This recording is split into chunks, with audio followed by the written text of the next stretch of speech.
ओम शांति। 8 जुलाई 2025 बाबा के महावाक्य। बाबा कहते, मीठे बच्चे, ये तुम्हारा जीवन बहुत बहुत अमूल्य है, क्योंकि तुम श्रीमत पर विश्व की सेवा करते हो, इस हेल को हेवन बना देते हो। आज का प्रश्न, खुशी गायब होने के कारण तथा उसका निवारण क्या है? उत्तर, खुशी गायब होती है देह अभिमान के आने के कारण। दूसरा, दिल में जब कोई शंका पैदा हो जाती है तो खुशी गुम हो जाती है। इसलिए बाबा राय देते हैं, जब भी कोई शंका उत्पन्न हो तो फौरन बाबा से पूछो। देही अभिमानी रहने का अभ्यास करो तो सदैव खुश रहेंगे। ओम शांति। ऊंच ते ऊंच भगवान और फिर भगवानुवाच बच्चों के आगे, मैं तुमको ऊंच ते ऊंच बनाता हूँ तो तुम बच्चों को कितनी खुशी होनी चाहिए। समझते भी हो बाबा, हमको सारे विश्व का मालिक बनाते हैं। मनुष्य कहते परम पिता परमात्मा ऊंच ते ऊंच हैं।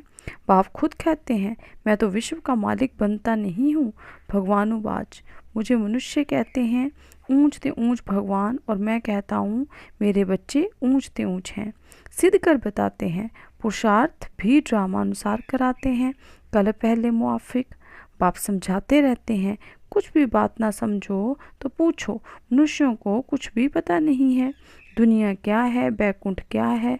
भल कितने भी कोई नवाब मुगल आदि होकर गए हैं, भल अमेरिका में कितने भी पैसे वाले हैं, परंतु इन लक्ष्मी नारायण जैसा तो हो ही ना सके। वह तो व्हाइट हाउस आदि बनाते हैं, परंतु वहाँ तो रत्न जड़ित गोल्डन हाउस बनते हैं। उसको कहा ही जाता है सुखधाम। तुम्हारा ही हीरो हीरोइन का पार्ट है, तुम डायमंड बनते हो। गोल्डन एज थी, अब है आयरन एज। बाप कहते हैं, तुम कितने भाग्यशाली हो। भगवान खुद बैठ समझाते हैं तो तुमको कितना खुश रहना चाहिए। तुम्हारी ये पढ़ाई है ही नई दुनिया के लिए। ये तुम्हारा जीवन बहुत अमूल्य है, क्योंकि तुम विश्व की सर्विस करते हो। बाप को बुलाते ही हैं, आकर हेल को हेवन बनाओ। हेवनली गॉड फादर कहते हैं ना। बाप कहते हैं, तुम हेवन में थे ना, अब हेल में हो, फिर हेवन में होंगे। हेल शुरू होता है तो फिर हेवन की बातें भूल जाती हैं। ये तो फिर भी होगा, फिर भी तुमको गोल्डन एज से आयरन एज में जरूर आना है। बाबा बार बार बच्चों को कहते हैं, दिल में कोई भी शंका हो जिससे खुशी नहीं रहती तो बताओ। बाप बैठ पढ़ाते हैं तो पढ़ना भी चाहिए ना। खुशी नहीं रहती क्योंकि तुम देह अभिमान में आ जाते हो, खुशी तो होनी चाहिए ना। बाप तो सिर्फ ब्रह्मांड का मालिक है, तुम तो विश्व के मालिक बनते हो।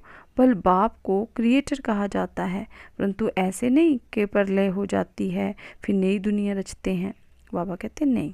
बाप कहते हैं, मैं सिर्फ पुरानी को नया बनाता हूँ, पुरानी दुनिया विनाश कराता हूँ, तुमको नई दुनिया का मालिक बनाता हूँ। मैं कुछ करता नहीं हूँ, ये भी ड्रामा में नूंद है। पतित दुनिया में मुझे बुलाते हैं, पारसनाथ बनाता हूँ तो बच्चे खुद पारसपुरी में आ जाते हैं। वहाँ तो मुझे कभी बुलाते ही नहीं। कभी बुलाते हो तो बाबा पारसपुरी में आकर थोड़े विजिट तो लो, बुलाते ही नहीं। गायन भी है, दुख में सिमरन सब करें, पतित दुनिया में याद करते हैं, सुख में करे न कोई। न याद करते हैं न बुलाते हैं, सिर्फ द्वापर में मंदिर बनाकर उसमें मुझे रख देते हैं। पत्थर का नहीं तो हीरे का लिंग बनाकर रख देते हैं। पूजा करने के लिए कितनी वंडरफुल बातें हैं। अच्छी तरह से कान खोलकर सुनना चाहिए, कान भी प्योर करना चाहिए। Purity first. कहते हैं शेरनी का दूध सोने के बर्तन में ठहर सकता है, इसमें भी पवित्रता होगी तो धारणा होगी। बाप कहते काम महाशत्रु है, इन पर विजय पानी है। तुम्हारा ये अंतिम जन्म है, ये भी तुम जानते हो। ये भी महाभारत लड़ाई है, कल्प कल्प जैसे विनाश हुआ है, हूबहू अब भी होगा ड्रामानुसार। तुम बच्चों को स्वर्ग में फिर से अपने महल बनाने हैं, जैसे कल पहले बनाए थे। स्वर्ग को कहते ही हैं पैराडाइज। पुराणों से पैराडाइज अक्षर निकला है। कहते हैं मानसरोवर में परियां रहती थी, उसमें कोई टुबका लगाए तो परी बन जाए। वास्तव में ये ज्ञान है मानसरोवर, उसमें तुम क्या से क्या बन जाते हो। शोभनीक को परी कहते हैं। ऐसे नहीं पंखों वाली कोई परी होती है। जैसे तुम पांडवों को महावीर कहा जाता है, उन्होंने फिर पांडवों के बहुत बड़े बड़े चित्र, गुफाएं आदि बैठ दिखाई हैं। भक्ति मार्ग में कितने पैसे बर्बाद करते हैं। बाप कहते हैं हमने तो बच्चों को कितना साहूकार बनाया, तुमने इतने सब पैसे कहाँ किए। भारत कितना साहूकार था, अभी भारत का क्या हाल है। 100% सॉल्वेंट था, अब 100% इंसॉल्वेंट बन पड़ा है। अभी तुम बच्चों को कितनी तैयारी करनी चाहिए। बच्चों आदि को भी ये समझाना है कि शिव बाबा को याद करो तो तुम श्री कृष्ण जैसे बनोगे। तुम बच्चों को कितनी खुशी रहनी चाहिए, लेकिन अपार खुशी उन्हें ही रहेगी जो सदा दूसरों की खिदमत में रहते हैं। मुख्य धारणा चलन बहुत बहुत रॉयल हो, खान पान बहुत सुंदर हो। तुम बच्चों के पास जब कोई आते हैं तो उनकी हर प्रकार से खिदमत करनी चाहिए, स्थूल भी तो सूक्ष्म भी, जिस्मानी रूहानी दोनों करने से बहुत खुशी होगी। कोई भी आए उनको तुम सच्ची सत्यनारायण की कहानी सुनाओ। शास्त्रों में तो क्या क्या कहानियाँ लिख दी हैं। विष्णु की नाभि से ब्रह्मा निकला, फिर ब्रह्मा के हाथ में शास्त्र दे दिए हैं। अब विष्णु की नाभि से ब्रह्मा कैसे निकलते हैं, कितना राज है, और कोई इन बातों को कुछ भी समझ न सके। नाभि से निकलने की तो बात ही नहीं है। ब्रह्मा से विष्णु, विष्णु से ब्रह्मा बनते हैं। ब्रह्मा को विष्णु बनने में सेकंड लगता है। सेकंड में जीवन मुक्ति कहा जाता है। बाप ने साक्षात्कार कराया, तुम विष्णु का रूप बनते हो। सेकंड में निश्चय हो गया, विनाश साक्षात्कार भी हुआ। नहीं तो कलकत्ता में जैसे राजाई ठाट से रहते थे, कोई तकलीफ नहीं थी, बड़ी रॉयल्टी से रहते थे। अब बाप तुम्हें ये ज्ञान रत्नों का व्यापार सिखलाते हैं। वह व्यापार तो इनके आगे कुछ भी नहीं है, परंतु इनके पार्ट और तुम्हारे पार्ट में फ़र्क है। बाबा ने इनमें प्रवेश किया और फट से सब छोड़ दिया। भट्टी बननी थी, तुमने भी सब कुछ छोड़ा। नदी पार कर आए, भट्टी में पड़े। क्या क्या हुआ कोई की परवाह नहीं। कहते हैं श्री कृष्ण ने भगाया। क्यों भगाया? उन्हों को पटरानी बनाने। ये भट्टी भी बनी तुम बच्चों को स्वर्ग की महारानी बनाने के लिए। शास्त्रों में तो क्या क्या लिख दिया है, प्रैक्टिकल में क्या क्या है। सो अब तुम समझते हो, भागने की बात ही नहीं। बाबा कहते कल्प पहले भी गाली मिली थी, नाम बदनाम हुआ था, तो बाबा कहते तो ड्रामा है, जो कुछ होता है कल्प पहले मुआफिक। अभी तुम अच्छी रीति जानते हो, कल पहले जिन्होंने राज्य लिया वह ज़रूर आएंगे। बाप कहते हैं मैं भी कल्प कल्प आकर भारत को स्वर्ग बनाता हूँ। पूरा 84 जन्मों का हिसाब बताया है। सतयुग में तुम अमर रहते हो, यहाँ अकाले मृत्यु होती नहीं। शिव बाबा काल पर जीत पहनाते हैं, कहते हैं मैं तो कालों का काल हूँ। कथाएं भी है ना, तुम काल पर विजय पाते हो, तुम जाते हो अमरलोक में। अमरलोक में ऊंच पद पाने के लिए एक तो पवित्र बनना है, दूसरा फिर दैवी गुण भी धारण करने हैं। अपना रोज पोता मेल रखो।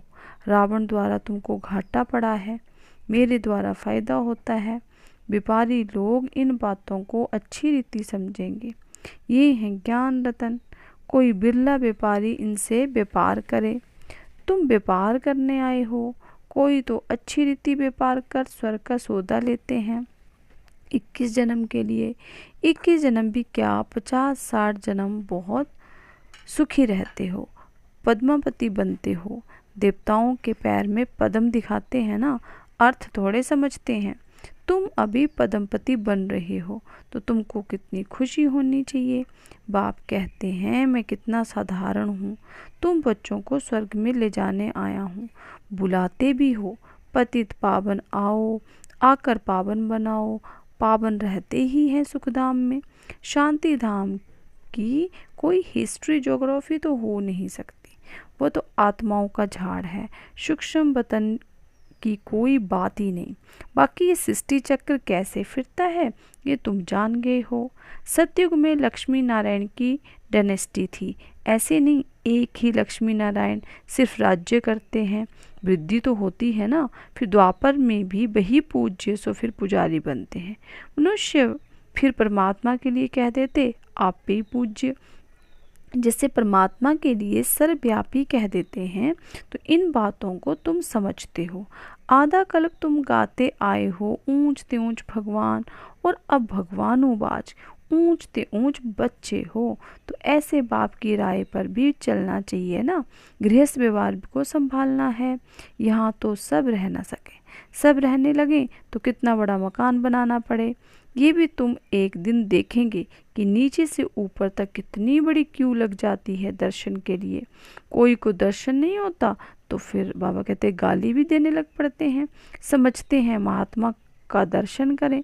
अभी बाप तो बच्चों का है, तो बाबा कहते बच्चों को ही पढ़ाते हैं। तुम जिसको रास्ता बताते हो तो कोई अच्छी रीति चल पड़ते हैं, कोई धारणा कर ही नहीं सकते। कितने हैं जो सुनते भी रहते फिर बाहर में जाते, वहाँ के वहाँ रह जाते। वो खुशी ही नहीं, पढ़ाई नहीं, योग नहीं। बाबा कितना समझाते हैं चार्ट रखो, नहीं तो बहुत पछताना पड़ेगा। हम बाबा को कितना याद करते हैं, चार्ट देखना चाहिए। भारत के प्राचीन योग की बहुत महिमा है। तो बाप समझाते हैं कोई भी बात नहीं समझो तो बाबा से पूछो, आगे तुम कुछ भी नहीं जानते थे। बाबा कहते हैं ये है कांटों का जंगल, काम महाशत्रु है। ये अक्षर खुद गीता के हैं। गीता पढ़ते थे परंतु समझते थोड़े थे। बाबा ने सारी आयु गीता पढ़ी, समझते थे गीता का महात्म बहुत अच्छा है। भक्ति मार्ग भी गीता का कितना मान है। गीता बड़ी भी होती है, छोटी भी होती है। श्री कृष्ण आदि देवताओं के वही चित्र पैसे पैसे में मिलते रहते हैं। उन्हीं चित्रों के फिर कितने बड़े बड़े मंदिर बनाते हैं। तो बाप समझाते हैं तुमको तो विजय माला का दाना बनना है। ऐसे मीठे मीठे बाबा को बाबा बाबा भी कहते हैं, समझते भी हैं, स्वर्ग की रजाई देते हैं। फिर भी सुनंती कथंती अहो माया फारकती देवंती। बाबा कहा तो बाबा माना बाबा। भक्ति मार्ग में भी गाया जाता है, पतियों का पति गुरुओं का गुरु एक है, वो हमारा फादर है। ज्ञान का सागर पतित पावन है। तुम बच्चे कहते हो बाबा हम कल्प कल्प आपसे वर्षा लेते आए हैं, कल्प कल्प मिलते हैं। आप बेहद के बाप से हमको ज़रूर बेहद का वर्षा मिलेगा। मुख्य है ही अलफ, उसमें बेमर्ज है। बाबा माना वर्षा, वो है हद का, ये है बेहद का। हद के बाबा का तो ढेर, हद के बाबा, बाबा कहते हैं हद के बाबा तो ढेर के ढेर हैं। बेहद का बाप तो एक ही है। अच्छा, मीठे मीठे 5000 वर्ष बाद फिर से आकर मिलने वाले बच्चों प्रति बाप दादा का याद प्यार और गुड मॉर्निंग। रूहानी बाप की रूहानी बच्चों को नमस्ते। रूहानी बच्चों की रूहानी बाप दादाजी को याद प्यार गुड मॉर्निंग नमस्ते। धारणा के लिए मुख्य सार। नंबर 1, स्थूल सूक्ष्म खिदमत मीन्स सेवा कर अपार खुशी का अनुभव करना और कराना है। चलन और खान पान में बहुत रॉयल्टी रखनी है। सेकंड पॉइंट, अमर लोक में ऊंच पद पाने के लिए पवित्र बनने के साथ साथ दैवी गुण भी धारण करने हैं। अपना पोता मेल देखना है कि हम बाबा को कितना याद करते हैं। अविनाशी ज्ञान रत्नों की कमाई जमा कर रहे हैं।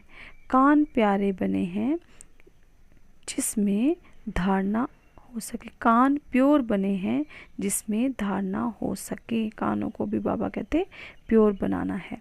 राज का वरदान, सेवा करते हुए याद के अनुभवों की रेस करने वाले सदा लवलीन आत्मा भव।